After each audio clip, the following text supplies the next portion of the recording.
Well, with us right now is Sunshine Ludi and also Dr. Trin, and they're talking about the Alzheimer's OC Club meeting coming up this Friday. So I'd like to welcome both of you.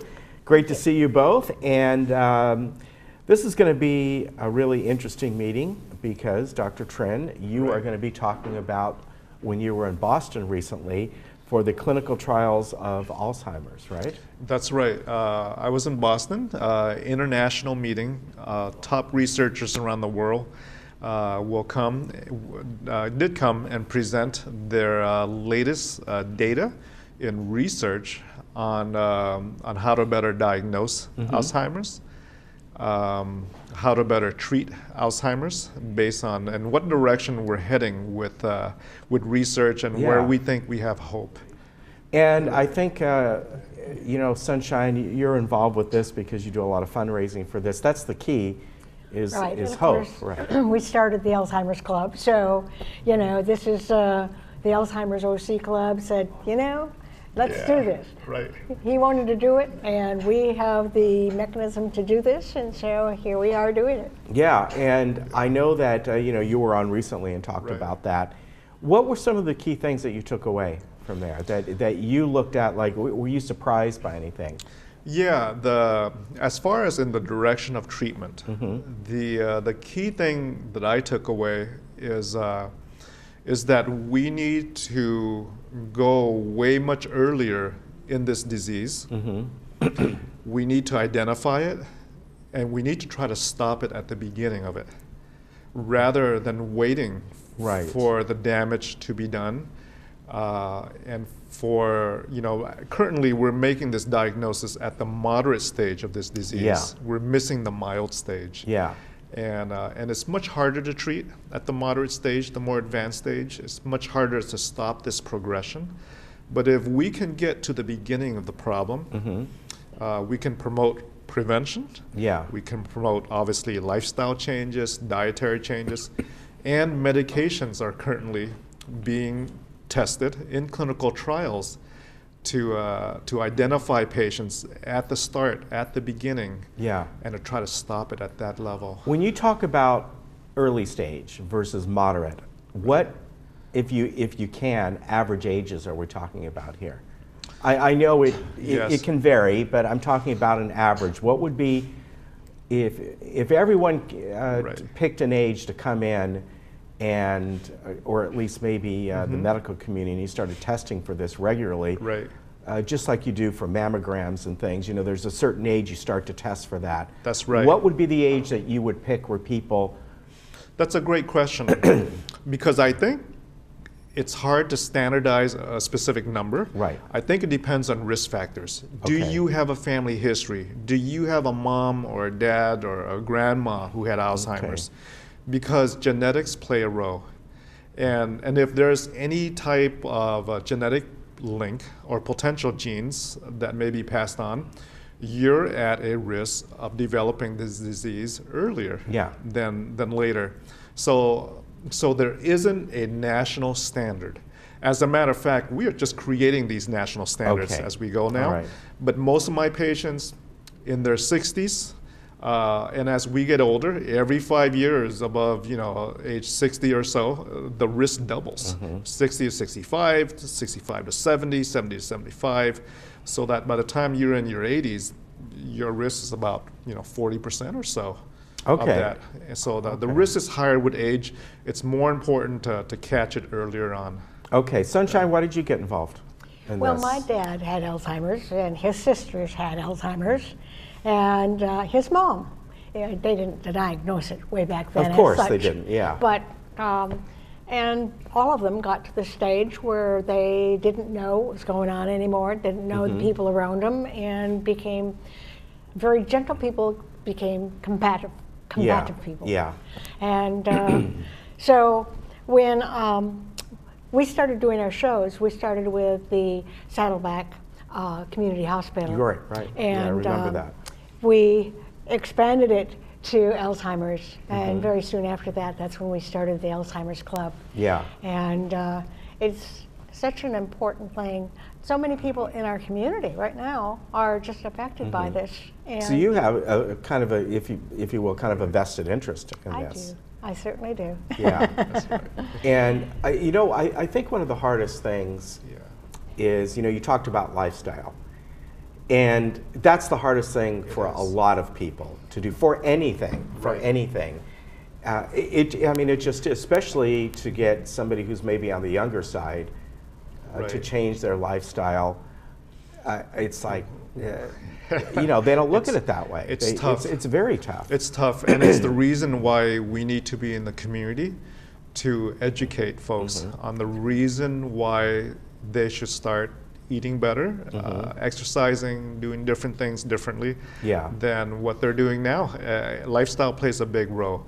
And we know this because there are folks in other countries who grow just as old as Americans without Alzheimer's. Yeah. It isn't on their top list of diagnosis. And the difference is lifestyle, it's diet, it's different things. Sleep. Yeah.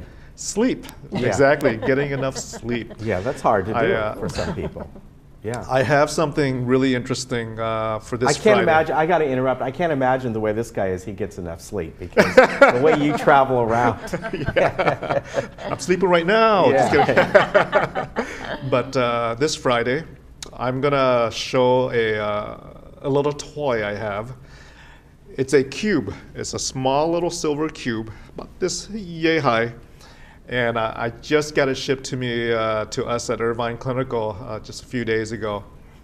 This cube is going to allow us in 1 hour to be able to test someone's genes for Alzheimer's. Seriously? It's a little mouth swab. You put it in the cube, and patient will come see me at the office, and by the time they leave, I'm going to give them their results. Wow. On if they have the gene or not for Alzheimer's. That puts them at risk for Alzheimer's. It's the ApoE4 gene. And not only will they get results, we're going to give them options of what they can do with those results from a prevention perspective. Let's with that. Let me ask you along those lines. Yeah. Because we've talked about this before.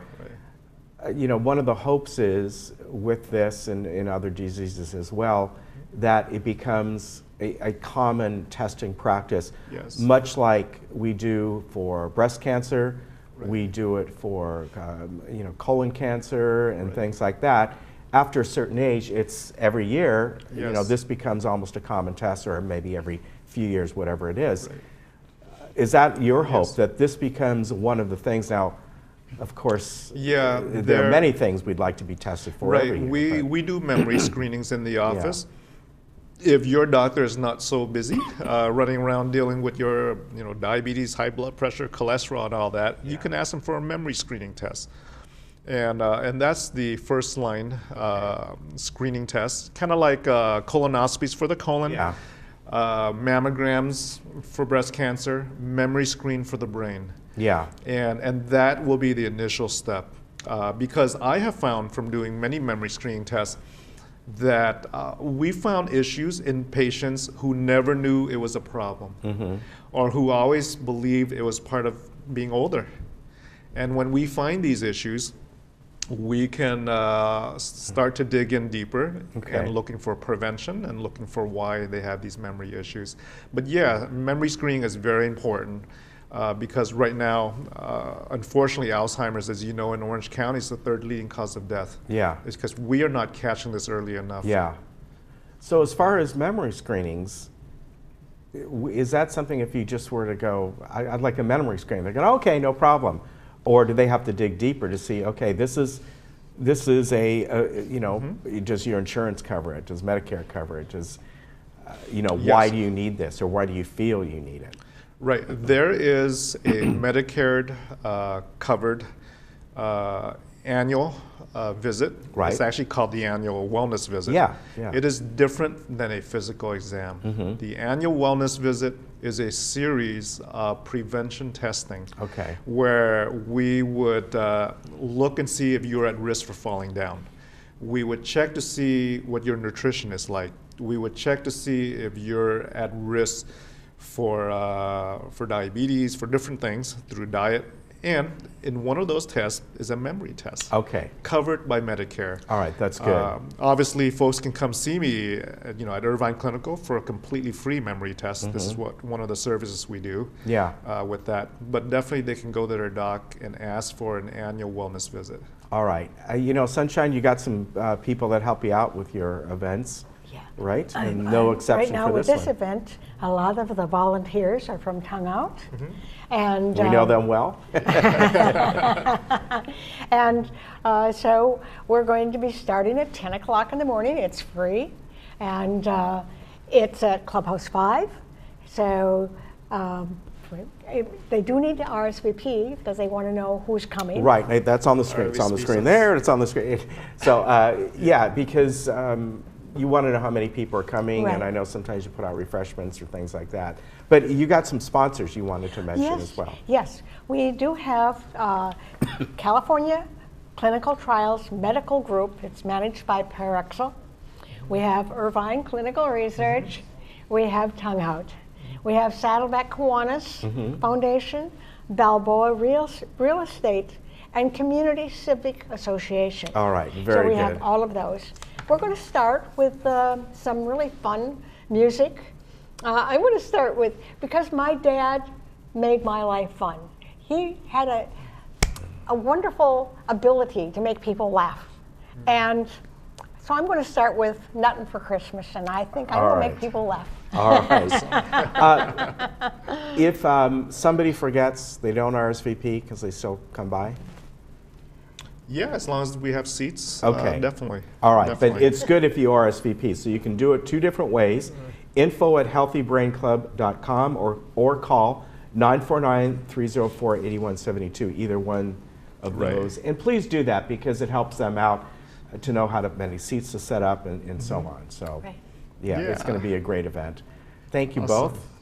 Good to see you. Good to see you. I know we'll see you again, right? And I know I'm going to see you again. Good to see you. Thank you very much. We'd show his toes, but he didn't paint them today. But you have Dorothy shoes on, so there you go. I have sandals, but you have sandals. Yeah, it's all right. But at least the tie looks good. Yeah, Yes, the tie it looks does. good. Yeah. There you are. Right. Great to see you both. Have a great holiday, and we'll be back.